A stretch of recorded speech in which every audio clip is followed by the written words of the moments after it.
Now, let's talk about what do we do when we're in somebody's closed guard and gi, which all the same breaks still apply, right? Let's have his head facing that way. So, what's nice about gi is we have a lot of grips. So I can get a little bit lower. I can grab all this fabric that's down by her waist, grab it and move it in. And that way I can still move her forward, keep my elbows in. I could still, if I want, push, or maybe I can grab the belt and push up. But I really like grabbing the gi pants. But what's nice about gi is you can get grips, right? It's nice to hold her wherever you grab, you have some sort of control. So same things can apply. As she has that closed guard, I can start moving back, knee in the butt. Boom, go ahead and close your guard. So I'm gonna grab in here, start creating tension, knee in the butt and moving backwards. And it's nice because I have those grips. Those options are still valid. As I go right here, this is still a valid break.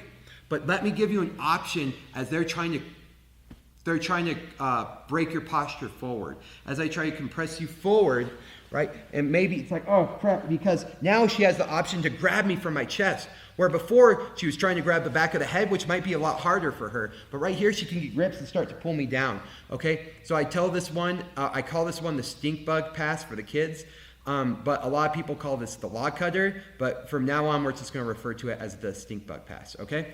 So what I'm going to try to do is I'm going to get my thumbs in the gi and I want to punch her armpits as far away from me as possible. This is a lot more effective than just holding in the no gi. When I tighten her neck up here and I punch her armpits up, it's very uncomfortable. Okay? And now her ability to keep my posture broken with her arms is very low, if she can even get to my head at all. Okay? And now what I'm going to do as a reference point is I'm going to put my forehead in her belly button and move as far away from her as possible. I'm trying to get as much extension as possible. And just as I'm going to show you guys and then talk about this. I'm going to lift my butt up in the air and bring my knee through her butt and do the same exact knee staple. Okay? So, let's go from the side now. So I'm going to grab here, push her away. Now, even if I have my head down, it's going to be very hard for her to control my posture. So it's kind of like on my terms now. And I want to get my butt as far away from her as possible. Far, far, far, far away. Right? As much until I can't go any further. And now I'm going to keep my knees together and take these little baby steps up until I'm up like a stink bug. Then I'm going to put my knee in her butt and drop down like an impalement. The biggest mistake I see a lot of people make is one, as they move forward, their head goes forward. So as they walk forward like this, and now my hips are too close to her hips. This is not good. If my head's over her head, that means my hips are too close to her hips. The whole idea of this is to create space, okay?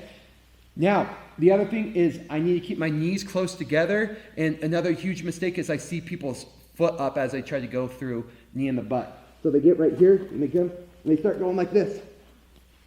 Like this. This doesn't work. This doesn't do anything. I need to have my feet together, my knee in the butt, and I drop through here. Okay? And my knee impales through her guard, and I knee staple, and I go through the rest of it. Okay? Let's keep going with that one. Just need to get my belt off. Okay, so I call this the stink bug pass. So, let's say I'm in here and she starts pulling me down. This sucks. Okay, so watch. Right here, push, walk backwards.